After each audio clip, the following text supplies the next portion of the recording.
Hey everyone, Nigel and Luke here, and welcome to another edition of Crimes of the Week International. If you're a regular viewer of our Crimes of the Week International series, you might remember that a little earlier this year we released a couple of compilations of some of the dumbest criminals and crime stories that we'd covered from across the world so far this year. Because so many of you told us that you enjoyed these compilations, we promised that we'd make the videos quarterly so that we could include as many of these bizarre and entertaining cases as possible. Well, we're happy to report that it's that time again, and we're here with our third quarterly installment. One thing to keep in mind is that these segments have not been edited since they appeared in their respective lists, so references to specific days of the week, as well as other small details, may no longer apply. All that being said, if you're missing our regular Crimes of the Week International though, don't worry. We'll be back next week with another video covering all new stories. With that out of the way, let's get to the video.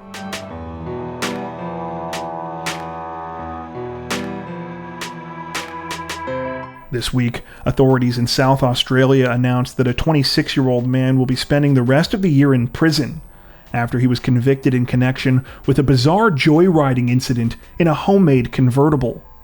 According to reports, the situation took place one May night last year, when 26-year-old Joshua Matthews decided it would be a good idea to convert his white Hyundai Excel sedan into a DIY convertible. He did this by taking a hacksaw to the car's body and cutting off its roof. While this meant that the car was no longer street legal, Matthews didn't let that get in the way of him having a good time, and he hopped behind the wheel of the vehicle anyway to take it on a joyride in the Adelaide suburb of Glenelg. While Matthews' makeshift convertible didn't immediately attract the attention of police, officers certainly did notice when the 26-year-old blatantly ran a red light in front of them. A short chase ensued, but eventually Matthews was pulled over and arrested. It turned out that he hadn't even had a driver's license for the past 6 years, and had also been ordered not to drive under previous bail conditions.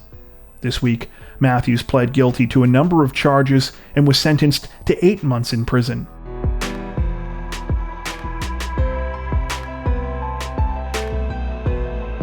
Authorities in the Indian state of Maharashtra say that a 32-year-old man has been arrested and is facing charges this week after he was allegedly busted for ripping out several pages from his passport. According to reports, the incident began sometime on July 7th when 32-year-old Samdarshi Yadav tried to board a flight to the Maldives at the Mumbai International Airport. Everything was fine until officials took a look at the 32-year-old's passport, only to discover that at least 10 pages were missing.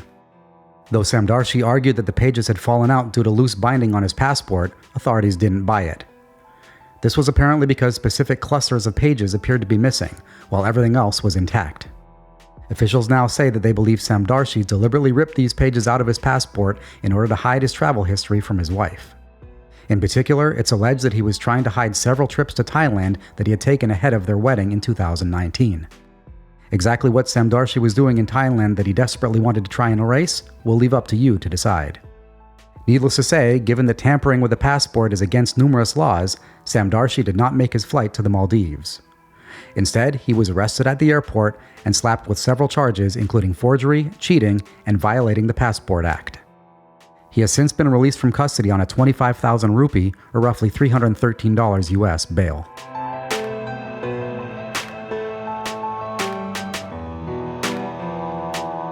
Authorities in the Colombian department of Sucre say that a wanted robber and arms trafficker is in custody this week after he recently gave his location away to police by live streaming about his criminal exploits on social media. The incident began recently when several residents in the La Selva neighborhood of the city of Sincelejo brought a video to the attention of police. It was a Facebook live stream made by a man named Cristian Mercado Serpa, better known by his criminal alias, El Patera. According to local news sources, El Patera has an extensive criminal history and was wanted for his activities in connection with an organization dedicated to theft and arms trafficking. However, police had been unable to find him. That apparently all changed when police were alerted to El Patera's livestream, in which he could be seen drinking, showing off weapons, and singing. He also bragged about a high-end robbery he had supposedly just pulled off. Thanks to the video, police were able to uncover the location where El Patera was hiding out, and were soon on their way to make an arrest.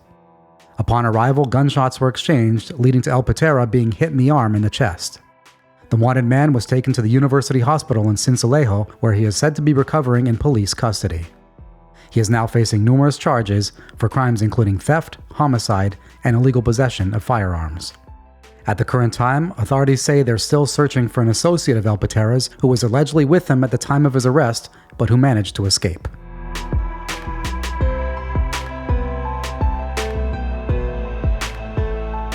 Representatives from England's Nottingham Crown Court say that a 48-year-old man has been sentenced to 3 years in prison this week after he held up a shop with what was first thought to be a gun, but was later revealed to be a roll of toilet paper.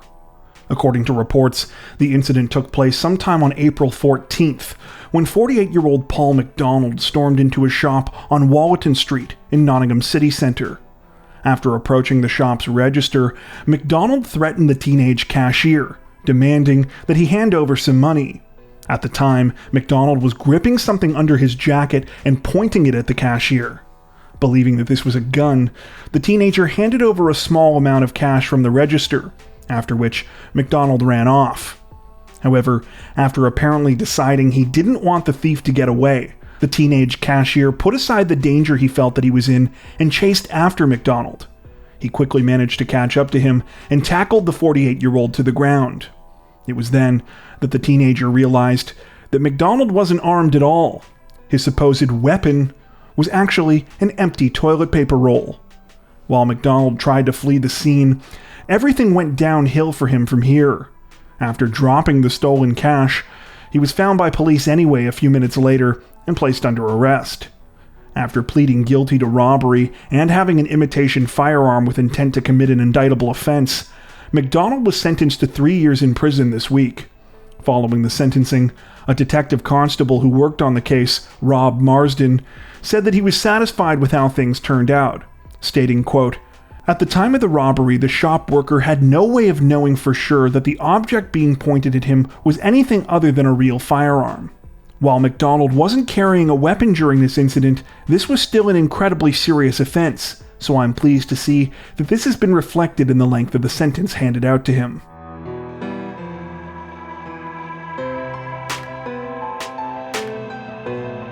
Authorities in the Indian city of Mumbai say that a local teenager has been arrested this week after his foolhardy get-rich-quick scheme involving mail fraud allegedly backfired. According to reports, the incident began recently when the 17-year-old suspect, who has not been identified by name, came across a supposed ad from one of the country's largest shipping and logistics companies, called Blue Dart. Of special interest to the teenager was a section of the ad that apparently covered the company's guarantees. Namely, that in the case of damage to an insured package, the sender would be entitled to the full value of the contents plus 110% of that amount in damages. This allegedly gave the 17-year-old an idea. After researching how to make homemade explosive devices online, the teenager cobbled together some necessary components, including a cell phone, some firecrackers, batteries, and some other miscellaneous electronic parts. He then assembled them into a package that also included some processors, memory cards, and other computer parts, and crafted a fraudulent invoice for the items, valuing them at 981,000 rupees, or roughly $12,300 US. After purchasing insurance for this package, the 17-year-old scheduled it to be picked up by Blue Dart, indicating that he wanted it to be delivered to an address in Delhi. While it's not entirely clear how the teenager expected the scam to work exactly, from the reports that we came across, it sounds like the basic plan was this. The courier would pick up his package. Somewhere along the way, the DIY bomb would be triggered, destroying the contents inside, and then the 17-year-old would claim the company was responsible and collect money from the insurance on his fraudulent goods. As you might have already guessed, though, this is not what happened. Though the package was picked up as scheduled and taken to Blue Dart's warehouse in the suburb of Jogeshwari, the teenager's DIY bomb did not go off as expected. Instead of simply creating a low-intensity explosion within the box as intended, the device malfunctioned, causing the entire package to catch fire. Unfortunately for the teenage suspect, While the fire was enough to raise suspicions and catch the attention of both the company and police, it wasn't intense enough that it destroyed the shipping information on the package itself. As a result, the entire thing was traced back to the 17-year-old, who was arrested on July 16th following a brief investigation. According to reports, the teenager is now being held on charges of negligent conduct with respect to combustible matter, endangering the life or personal safety of others, and mischief by fire or explosive substance. We're tempted to say that it looks like the scheme really blew up in the suspect's face, though that was sort of the plan all along, wasn't it?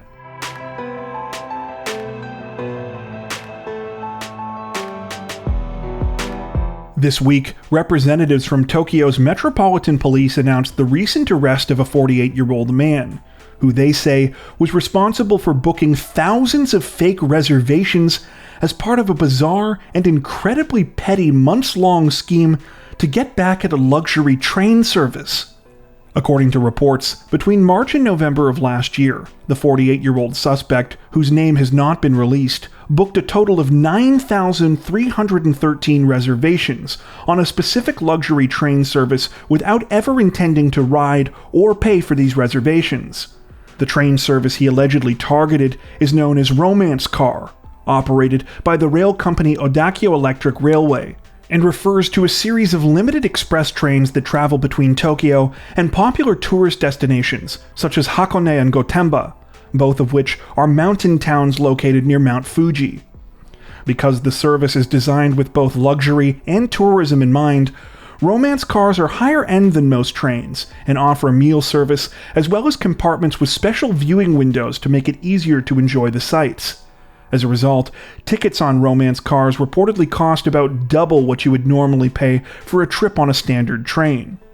According to Metropolitan Police, the 48-year-old suspect was able to make all of his fraudulent reservations because of a romance car policy that does not require passengers to pay until the time that they are on the train. Because reservations are held all the way until 15 minutes before the train departs, this also meant that usually by the time the company figured out the reservations were illegitimate, it was too late to fill these empty seats with paying passengers. As if this weren't bad enough, sources we came across state that the 48-year-old man went even further in trying to sabotage the company. Apparently, roughly 90% of his thousands of reservations were for observation deck seats on these trains, which are generally both the most desired and the most expensive. He also allegedly targeted peak travel times in order to affect the company and other travelers as much as possible. With all of this being said, you're probably asking yourself, what could this railway have possibly done to upset this 48-year-old man so much? If you can believe it, the whole thing was reportedly over a single train trip where the man wasn't satisfied with romance car's service.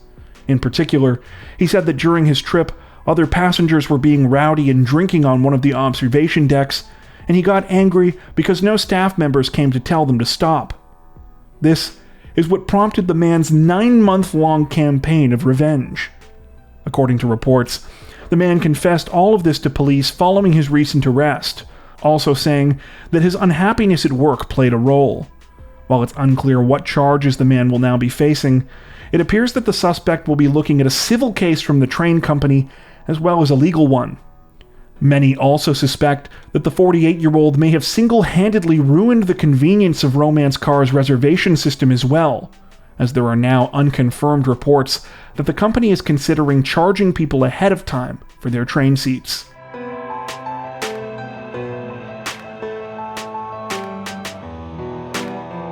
While many of us are probably guilty of doing something stupid to try and impress a romantic interest at one point or another in our lives, it appears that one Indian man recently took things to another level when he attempted to con his way into a military station in order to try and convince his girlfriend that he was in the Air Force. According to reports, the situation unfolded sometime on July 22nd when the man, identified only by the name Gaurav, tried to enter an Air Force station in Delhi. He was dressed in a fake uniform, apparently thinking this would be enough to fool personnel at the station into thinking he was an officer in the Indian Air Force. However, when Gaurav was stopped at the front gate and asked for ID, it was quickly obvious to the security personnel that he was a fraud. When he failed to answer even basic questions correctly, police were called, and Gaurav was placed under arrest. During questioning, Gaurav reportedly admitted to what he had done, saying that he had hoped he could gain access to the Air Force station to take some selfies while wearing his fake uniform. He said that he had hatched up the scheme in order to impress his girlfriend, who apparently, like everyone else, was easily able to tell that he was lying about being in the Indian Air Force. At the time of this recording, local police say that they are pursuing charges against Gaurav for his stunt, under at least 5 different sections of the Indian Penal Code.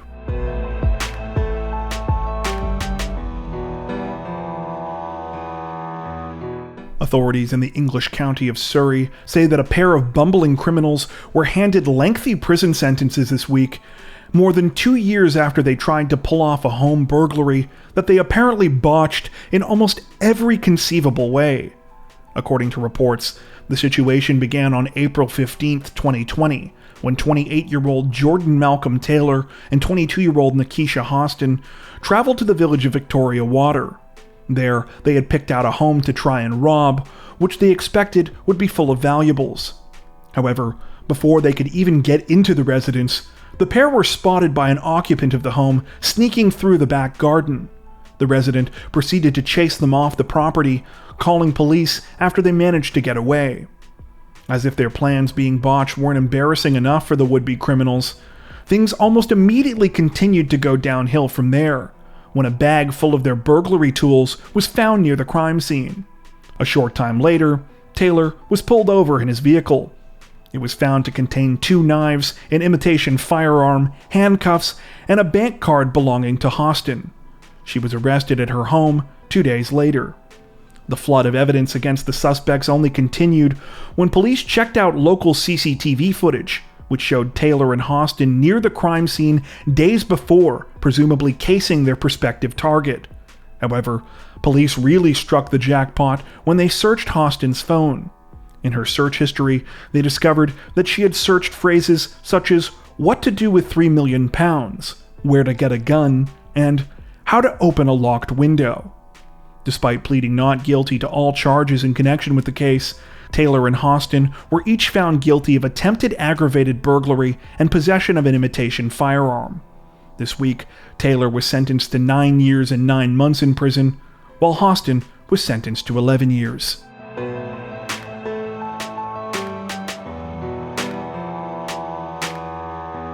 If you're a regular viewer of our Crimes of the Week International series, then you might remember that a couple weeks back, we brought you the strange story of an incredibly petty Japanese man who made over 9,000 fake reservations on a luxury train service because he had a grudge against the train company. Well, this week, we happened to stumble across a similar case that we wanted to share with you. Only this one involves the police. According to reports, beginning in mid-April of this year, officers at the Ueno police station in Tokyo's Taito ward began to be inundated with hundreds of fake emergency calls from the same man. Sometimes the caller would remain silent, while at other times he would confess to random crimes, saying things like that he was using illegal drugs and that officers should come and arrest him. On more than one occasion, he reportedly called to say that he had committed a murder and would be turning himself in, only to call right back and say that he had lied. On one particular day, the man reportedly called police 72 times. While it's unclear if police merely tolerated the situation for a while, or if it legitimately took them some time to track down the man, eventually he became enough of a nuisance that they recently decided to arrest him. He has since been identified as Hidetoshi Tanabe, a 51-year-old unemployed man. Tanabe apparently alternated between using his cell phone and his landline while making the fraudulent emergency calls. Now you're probably asking yourself right about now, what could have possibly motivated this man to devote such an obscene amount of his time to wasting police resources? Apparently, his grudge was over a single incident from some time ago when he had called police and had been unhappy with how they responded to his inquiry. According to reports, Tanabe has now been arrested on suspicion of obstructing police in the performance of their duties.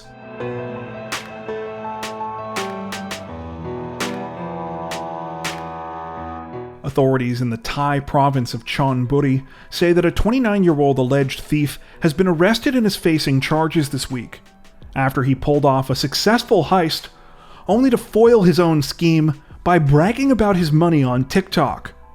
According to reports, the incident began on August 12th when a metal company in Chonburi's Muang district reported a burglary.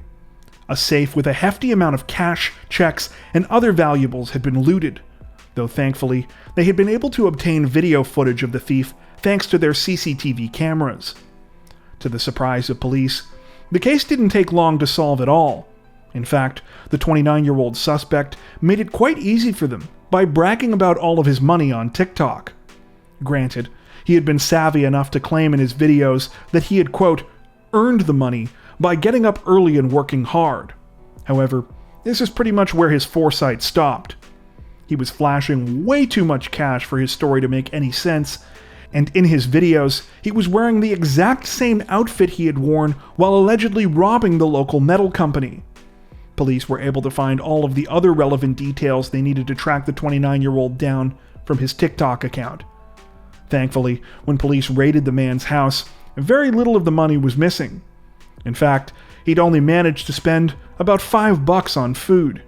The rest of the stolen goods, which consisted of the equivalent of about $6,200 in cash and $897,000 in checks and valuables, was right there in his apartment. The man was arrested and is now facing theft charges.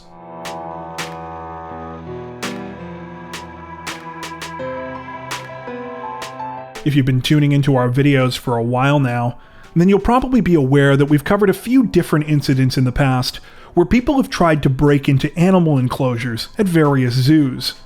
Well, this week, one man in Ghana served as a reminder that these bizarre stories don't always end well for the people involved.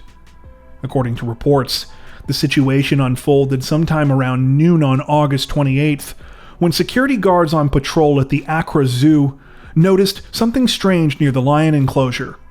When they went to investigate further, they soon realized that a middle-aged man had actually managed to get all the way inside after scaling both the 10-foot and 20-foot fences around the exhibit. In the enclosure were an adult male and female lion along with their two cubs. Before anyone could make it inside to grab the middle-aged man, his luck ran out when one of the adult lions attacked. He was mauled to death, and only after the attack was over were zoo employees able to recover the man's body. At the current time, the man has not been identified by name. While authorities have not come to a definitive conclusion about the man's motivation behind climbing into the lion enclosure, it has been alleged that he might have been trying to steal at least one of the cubs. Apparently, the cubs are a rare variety known as white lions, which are the result of two lions breeding with certain recessive traits.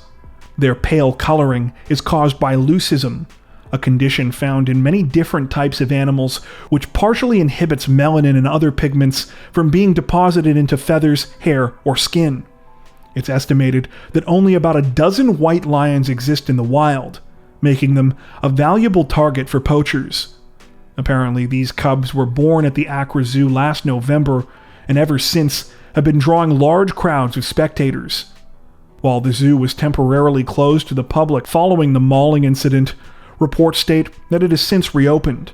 At the current time, authorities say that they are working with zoo management to investigate the situation.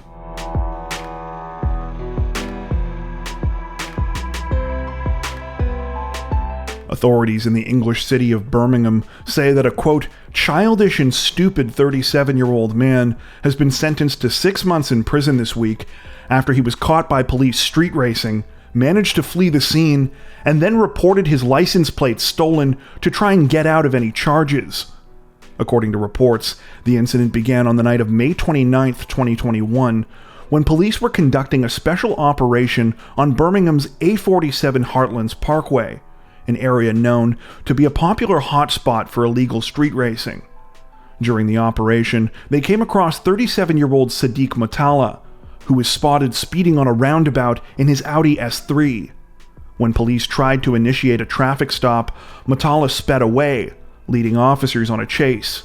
At times, he reached speeds upwards of 96 miles per hour, weaving in and out of traffic, and at one point stopping in a nearby parking lot to warn others who were racing to leave the area.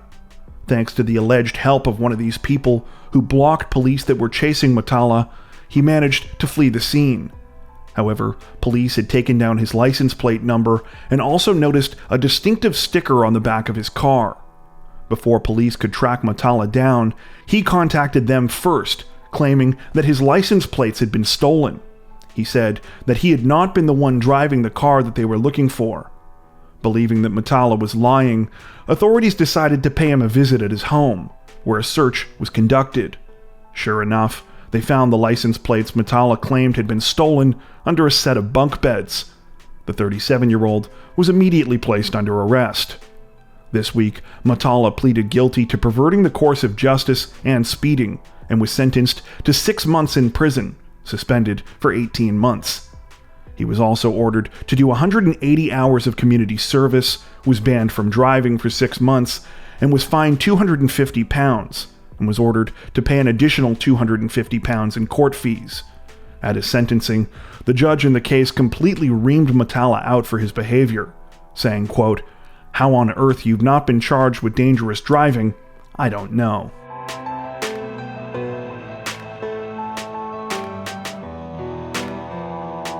Authorities in the Indian city of Mumbai say that a 20-year-old man is in police custody this week following his ham-fisted attempt to break into an ATM at his local bank. According to reports, the incident began sometime this week when 20-year-old Ritesh Bharti arrived at the Gowalia Tank branch of Union Bank in southern Mumbai, armed with some sort of cutting tool and an iron bar.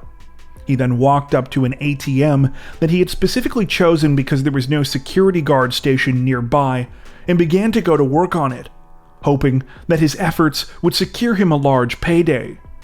Unfortunately for Ritesh, the YouTube tutorials that he had watched as his only preparation for the crime turned out not to be super helpful. While he succeeded in damaging or completely destroying several parts of the cash machine, he was never able to get it to spit out money like he had hoped.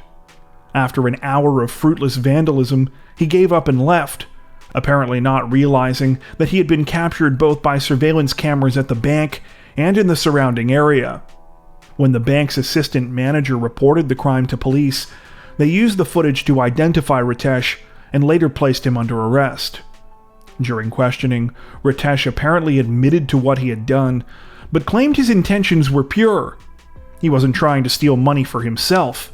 Instead, he wanted the cash so that he could splurge on his girlfriend. His bizarre excuse aside, police say that Ritesh currently remains in custody and has been booked under multiple sections of the Indian Penal Code.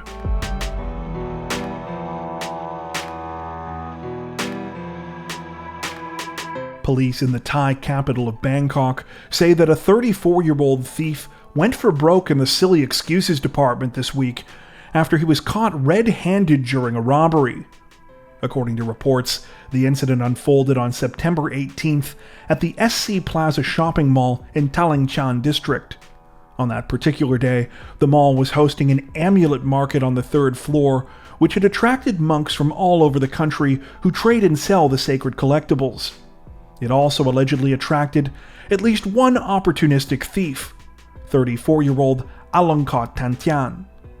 While one of the sellers was setting up his booth, Tantian allegedly took advantage of the man's distracted state to snatch 2 of his amulets, after which he made a run for it. Unfortunately for Tantian, his crime was noticed immediately, and he quickly ran out of options for his escape. Out of apparent desperation, he leapt off of a 3rd-floor staircase. He didn't exactly stick the landing, and ended up falling pretty hard to the ground below. Somewhere between whacking his head and fracturing his jaw, Tantian reportedly got another idea as he was surrounded by police. While crying out in pain and lying on the ground, he called out, "Where am I? What did I do?" That's right, folks. He went for the "I have amnesia" bit. Unfortunately for Tantian, police were not convinced by his claims that he couldn't remember what had happened. Though it's not exactly clear how this plan would have worked even if they had believed him. After all, a mall full of witnesses had just watched him steal the amulets and make his leap of faith, so whether he remembered it or not, his guilt really wasn't up for debate. After arriving at the police station, the 34-year-old was charged with theft. As a potential bright side, though, look at it this way. If Tantian really does have amnesia, maybe he won't remember serving his upcoming stint in jail. Before we wrap up, we'd like to take a minute to thank our amazing supporters over on Patreon. As many of you are aware, our situation on YouTube always seems to be a bit uncertain, but our patrons help to ensure that we can continue to make content like this long term without having to worry as much about what surprises might be thrown our way. Plus, patrons also get access to 4 additional stories per week for each of our Crimes of the Week and Crimes of the Week International videos. If you'd like to help support the channel directly, head over to patreon.com/crimezone to join. You can also find that link in the description below. As always, thank you so much for watching, and take care.